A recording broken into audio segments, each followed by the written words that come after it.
आगे बात करते हैं क्वेश्चन नंबर 172। यदि आपने ट्राई नहीं किया तो एक बार आप ट्राई कर लीजिए, उसके बाद में आप सॉल्यूशन नोट करिए। देखिए इसका फर्स्ट पार्ट क्या बोल रहा है। ऐसा बोला कि consider the expression G of X, ये अपन को दिया है, where B is a real parameter. ठीक है, फर्स्ट पार्ट में बोला कि number of integral values of B for which the equation G of X equals to 0 has exactly one root in the interval 0 to pi. ठीक है, तो देखिए अपन को जी एक्स दिया है sine square X minus B plus 1 into sine X plus 3 times B minus 2, ये अपन को दिया। इन्होंने बोला कि जी एक्स इक्वल टू 0 के एग्जैक्टली वन रूट बताना है, किस बी के लिए होगा, बी का इंटरवल फाइंड आउट करना है जिसमें जो अक्स है वो लाई कर रहा है 0 से पाई। ठीक है, तो यदि मैं साइन एक्स को यदि मैं टी रिप्लेस कर दूं तो कुछ फर्क पड़ेगा क्या? ठीक है, मैंने साइन एक्स को टी रिप्लेस कर दिया तो क्या बन जाएगा, देखो ये अपने पास बन गया G of T equal to T square minus B plus 1 into T plus 3 times B minus 2। इसका डिस्क्रिमिनेंट देखो, डिस्क्रिमिनेंट क्या बन रहा है, ये बन रहा है बी प्लस 1 का whole square minus 4 into 3 into B minus 2। तो ये अपने पास बन गया B square plus 1 plus 2b minus 12b plus 24। तो ये अपने पास बन गया B square minus 10b plus 25। ठीक है, तो यहाँ से क्या बन गया, ये b माइनस 5 का होल स्क्वायर बन गया, मतलब परफेक्ट स्क्वायर बन रहा है। तो बेसिकली अपन इसके रूट्स निकाल सकते हैं या इसको फैक्टराइज फॉर्म में लिख सकते हैं। इसके रूट्स होंगे t1 एंड t2, वो जाएंगे minus B means B plus 1 plus minus square root of D. तो ये अपने पास आ जाएगा B minus 5 divided by 2, A का वैल्यू है 1। तो यहाँ पे एक रूट क्या आ गया, जब प्लस वाला लेंगे तो अपने पास बन जाएगा 2b माइनस 4 डिवाइडेड बाई 2, तो ये आ जाएगा अपने पास b माइनस 2, और एक रूट आ जाएगा जब माइनस लेंगे तो क्या आएगा, b से भी कैंसिल आउट हो गया, 1 माइनस माइनस प्लस, तो 6 डिवाइडेड बाई 2 कितना 3 हो गया। तो अपना जो जी ऑफ एक्स है उसको अपन ऐसे लिख सकते हैं sine X minus 3 into sine X minus B minus 2, ऐसा लिख सकते हैं। अब इन्होंने बोला है कि ये 0 के इक्वल होना चाहिए। ठीक है, तो यहाँ से क्या हो गया, ये तो कभी 0 हो नहीं सकता क्योंकि साइन एक्स का जो वैल्यू होगा वो -1 से 1 के बीच में लाई करेगा, तो ये कभी भी 0 नहीं हो सकता। ये 0 नहीं हो सकता तो इसको 0 होना पड़ेगा। तो अपने पास क्या आ गया, साइन एक्स किसके इक्वल आ गया, b माइनस 2 के इक्वल आ गया। अब इसका एग्जैक्ट वन सॉल्यूशन होना चाहिए। ठीक है, एग्जैक्ट वन सॉल्यूशन। तो इसमें देखिए यदि अपन साइन एक्स का ग्राफ बनाएंगे 0 से पाई में तो ऐसा बनेगा 0 से पाई में। ठीक है, और b माइनस 2 क्या है, कांस्टेंट है। तो इसका एग्जैक्ट वन सॉल्यूशन कब हो सकता है, जब ये इसको यहाँ पे टच करे। ठीक है, टच करेगा तब अपने पास y की वैल्यू कितनी होगी, 1 होगी। Means b minus 2 equal to क्या होना चाहिए, 1 होना चाहिए। तो b का वैल्यू कितना आ गया, 3 आ गया। तो एग्जैक्ट वन सॉल्यूशन होने के लिए क्या होना पड़ेगा, b को 3 के इक्वल होना पड़ेगा। तो इसमें number of integral values of b, तो आई थिंक इसका ऑप्शन बी करेक्ट होगा। ठीक है, अब बी पार्ट में देखिए, बी में क्या बोल रहा है कि if the equation G of X equal to 0, जो जी एक्स का ये 0 है। ठीक है, और इन्होंने आगे बोला है कि हैव टू डिस्टिंक्ट रूट्स, मतलब दोनों रूट्स डिस्टिंक्ट हो इन 0 से लेकर पाई, दोनों के ओपन इंटरवल है। ठीक है, मतलब फाइनली अपने पास तो जी एक्स इक्वल टू 0 का मतलब तो क्या बन गया, sine X equal to B minus 2। लेकिन अब एग्जैक्ट क्या हो, दो रूट्स हो डिस्टिंक्ट, तो ये कब हो सकता है, 0 से पाई में अपना साइन एक्स का ग्राफ ऐसा कुछ बनेगा। इसको भी कंसिडर नहीं करना, इसको भी कंसिडर नहीं करना। तो जब ये यहाँ से यहाँ तक होगा तो अपने पास इसके दो डिस्टिंक्ट रूट्स हो जाएंगे। तो इसका मतलब क्या हो गया कि b माइनस टू का वैल्यू कहाँ से कहाँ तक होना चाहिए, 0 से लेकर 1 के बीच में होगा।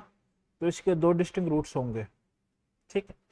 तो यहाँ से अपने पास b का इंटरवल आ गया 1 से लेकर, सॉरी 2 से लेकर 3। तो यहाँ से आ गया b बिलोंग्स टू 2 to 3, ठीक है, 2 to 3।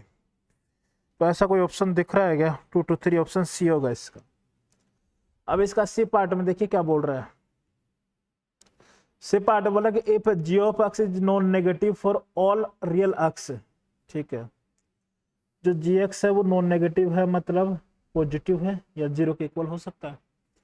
तो अपना जी एक्स क्या लिखा हुआ है, उसको मैं फैक्टराइज फॉर्म में लिख लेता हूँ। ये लिखा हुआ है sine X minus 3 into sine X minus b minus 2 greater than equal to 0, ठीक है। तो ये तो कभी 0 हो नहीं सकता, तो ये नेगेटिव क्वांटिटी है, तो इसको मल्टीप्लाई करेंगे तो साइन रिवर्स हो जाएगा। तो ये आ गया sine X minus b minus 2 less than equal to 0।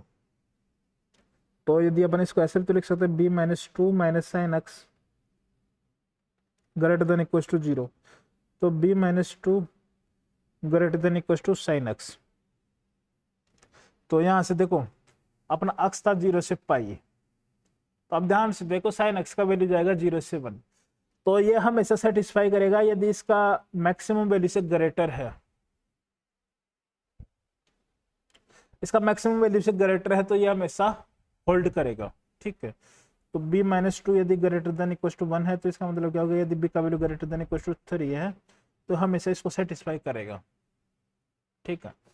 तो अब ना यहाँ से b belongs to 3 to infinity, इसका ऑप्शन डी करेक्ट होगा, इसका ये होगा, इसका ये होगा, ठीक है। अब इसका सेकंड पार्ट देखिए। सेकंड पार्ट बोल रहा है कि let alpha comma beta comma gamma be distinct real numbers such that. ऐसा क्वेश्चन मैंने लेक्चर में लिया, आई थिंक मेरे को जहां तक याद आ रहा है। इसके रूट्स हैं, मतलब a times alpha square plus b times alpha plus c equals to sine theta times alpha square plus cos theta times alpha. अब ध्यान से देखो, यहाँ पे अल्फा लिखा हुआ है, यहाँ पे अल्फा, यहाँ पे अल्फा, यहाँ पे अल्फा, यहाँ पे बीटा गामा है, यहाँ पे गामा, यहाँ पे गामा, यहाँ पे गामा, यहाँ पे बीटा है, बीटा है, बीटा है, बीटा है। मतलब एक बार अल्फा रिप्लेस किया, एक बार बीटा रिप्लेस किया, एक बार गामा रिप्लेस किया, और जिनके इनके अल्फा बीटा गामा की जो कोफिशिएंट्स है वो सेम है तीनों इक्वेशंस में। तो इसमें अपन ऐसे लिख सकते हैं जनरल फॉर्म में, क्या, a times X square plus b times X plus c equal to sine theta times X square plus cos theta times X, ऐसा लिख सकते हैं। तो आप ध्यान से देखो, जो कोफिशिएंट्स हैं उनको एक साथ कर देते, इसको ऐसे लिख सकते हैं a minus sine theta times X square, X का कोफिशिएंट एक साथ करेंगे तो b minus cos theta times X plus c equal to 0। अब इसको तीन क्वांटिटी सेटिस्फाई कर रहे हैं, अल्फा बीटा और गामा। अब है अपने पास क्वाड्रेटिक, लेकिन इसके नंबर ऑफ रूट्स कितने हैं, 3। मतलब ये क्या बन गया, आइडेंटिटी। आइडेंटिटी बन गई, इसका मतलब क्या हो गया कि एक्स की कोई भी वैल्यू करे जिसके लिए सेटिस्फाई करे, तो सेटिस्फाई कब करेगी, जब एक्स स्क्वायर कोफिशिएंट 0 हो, एक्स का कोफिशिएंट 0 हो, कांस्टेंट टर्म 0 हो, तब एक्स की कोई भी वैल्यू पुट करो उसके लिए सेटिस्फाई करेगी। तो इसका मतलब क्या होगा, यदि ये आइडेंटिटी है तो a equal to sine theta होना चाहिए, b equal to cos theta होना चाहिए, c इक्वल टू 0 होना चाहिए। और यदि आपको सीबीएसई बोर्ड में ऐसा क्वेश्चन आता है, ठीक है, तो आपको पूरी स्टेप्स लिखनी है, उनको क्लियरली लिखना है कि जो एग्जामिनर कॉपी चेक करे उसको लगना चाहिए कि इसको कॉन्सेप्ट आता है। प्रत्येक बात लिखना है कि आइडेंटिटी, आइडेंटिटी क्या है कि इसके 2 से ज्यादा रूट्स हैं, प्रत्येक बात को लिखना है, ठीक है। लेकिन यदि आप जेईई एडवांस का पेपर दे रहे हो तो ऐसा लिखने की कोई जरूरत नहीं है।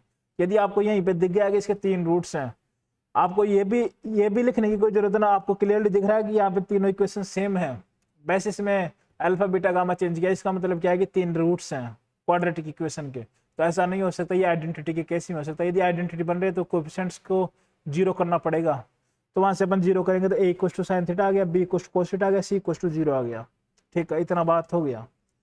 अब आगे चलते हैं। आगे क्या बोल रहा है कि the maximum value of the expression a square plus b square divided by a square plus 3ab plus 5b square, ठीक है। इसका मैक्सिमम वैल्यू बताना है। ठीक है, कर दें इसको। ए इक्वल टू आ गया अपने पास sine theta, B equal to आ गया अपने पास cos theta, C equal to आ गया अपने पास 0। तो यहाँ पे इसका मैक्सिमम वैल्यू बताएंगे तो ऊपर बनेगा साइन स्क्वायर थीटा प्लस कोस स्क्वायर थीटा, तो ये तो बन गया 1। नीचे बन रहा है अपने पास sine square theta plus 3a into B means 3 sine theta into cos theta plus 5 times B square means cos square theta. इतनी बात समझ में आ गई। तो ऊपर तो 1 रख देते तो उसमें कोई परेशानी नहीं, तो ऊपर बन गया 1, नीचे बन गया अपने पास, इसको ऐसे लिख सकते हैं क्या, एक साइन स्क्वायर थीटा प्लस एक कोस स्क्वायर थीटा को अपन ने क्या लिख दिया, 1 लिख दिया। तो अपने पास बन गया 1 प्लस इसको लिख दिया अपन ने 3/2 टाइम्स साइन 2 थीटा। अब ये बन गया अपने पास 4 times cos square theta.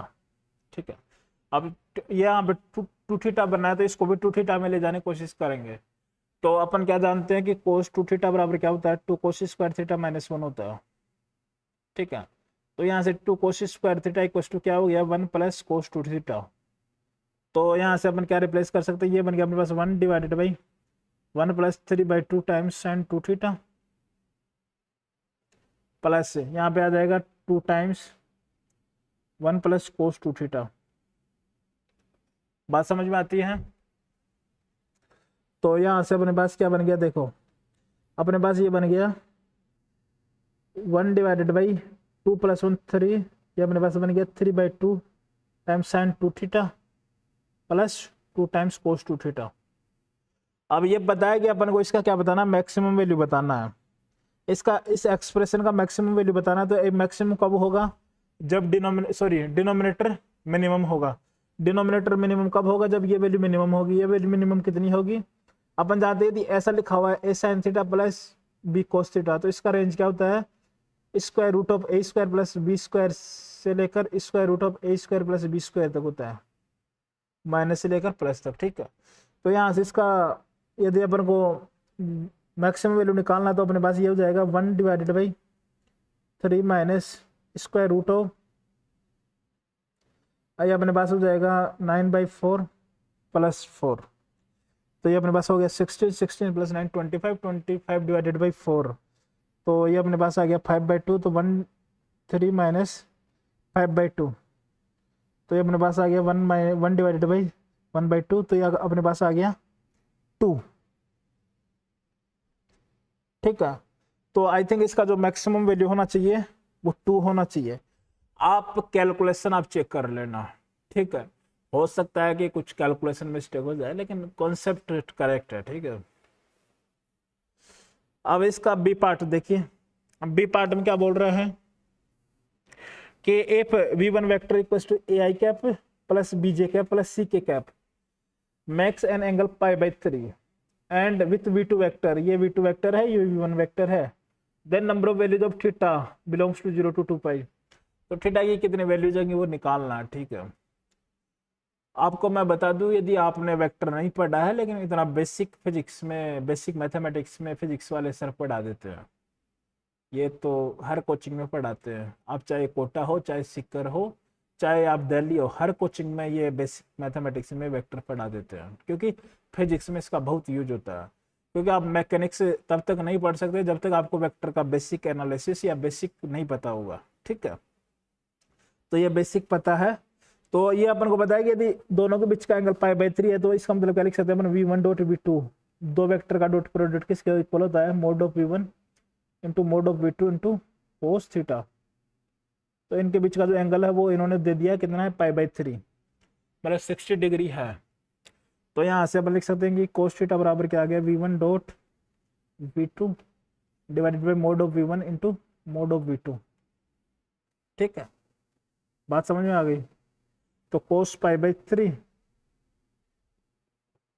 Equals to v1 dot v2, v1 vector क्या हो गया अपने पास, एक ही जगह साइन थीटा पुट करेंगे तो साइन थीटा आई कैप प्लस कोस थीटा जे कैप प्लस सी का वैल्यू 0 के कैप, और v2 वेक्टर अपने पास आई कैप प्लस जे कैप प्लस √2 के कैप। तो इनका अपन प्रोडक्ट करेंगे तो अपने पास क्या बन गया, ऊपर sign theta plus cos theta. ठीक है, डिवाइडेड बाई इसका v1 का मोड, ये अपने पास क्या हो जाएगा साइन स्क्वायर थीटा प्लस कोस स्क्वायर थीटा प्लस 0 स्क्वायर। तो अपने पास ये बन गया 1 इंटू v2, क्या बन जाएगा 1 प्लस 2 का स्क्वायर रूट, तो क्या हो जाएगा 2। ठीक है, मैंने आई थिंक सही लिखा है। और इसका वैल्यू कितना था 1/2, तो ये 1/2 ये कैंसिल आउट हो गया 2 से 2। ठीक है, तो ये अपने पास बन गया finally sine theta plus cos theta equals to 1। अब इसके अपन को सॉल्यूशंस निकालना है, तो सॉल्यूशंस निकालने के लिए अपन को क्या करना चाहिए, इसको √2 से डिवाइड करना चाहिए, √2 से मल्टीप्लाई करना चाहिए। तो ये अपने पास बन गया sine theta by √2 plus cos theta by √2 equals to 1। ठीक है, तो मैं इधर ही लिख देता हूँ। तो अपने पास ये बन गया sine theta plus π/4 equals to 1/√2। ठीक है, तो एक तो सॉल्यूशन हो गया थीटा प्लस π/4 इक्वल्स टू π/4। अपना 0 से लेकर कहाँ तक चाहिए, 0 से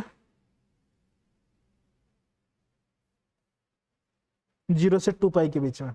तो एक तो हो गया π/4, तो थीटा आ गया अपने पास 0, और एक हो सकता है थीटा प्लस π/4 क्या हो जाए साइन थीटा। अपने पास क्या होता है OS सेकंड क्वाड्रेंट में होता है पाई माइनस π/4 कितना 3π/4 की इक्वल। तो अपने पास यहाँ से थीटा कितना आ गया π/2। ठीक है, एक ये हो गया। अब आगे देखो अपना फोर्थ क्वाड्रेंट में क्या हो जाएगा, अपना फोर्थ में नहीं फर्स्ट में आ गया ना 2π प्लस π/4, फोर्थ में तो नेगेटिव होता है। तो अपना इसको लिख सकते हैं अपना 2π प्लस π/4, तो 9π/4, या इसको ऐसे लिख लिया 2π प्लस π/4। तो अपने पास थीटा कितना आ गया 2π। तो 2π भी है, π/2 भी है, 0 भी है। तो इसके नंबर ऑफ सॉल्यूशंस अपन को पूछा था, number of values of theta, तो कितनी होनी चाहिए, 3 होनी चाहिए। ठीक है, तो थोड़ा सा क्वेश्चन लेंथी है, लेकिन प्रत्येक स्टेप को आपको ध्यान से बनाना है। क्वेश्चन में कुछ भी रॉकेट साइंस नहीं है, बेसिक फंडामेंटल यूज किया है सिर्फ। ठीक है, नेक्स्ट प्रॉब्लम आपके सामने ये है 173। ऐसा बोला कि if alpha comma beta are the roots of the equation, ये इस इक्वेशन के रूट्स हैं, देन द वैल्यू ऑफ, इसका वैल्यू निकालना है। बेसिक क्वेश्चन है। ठीक है,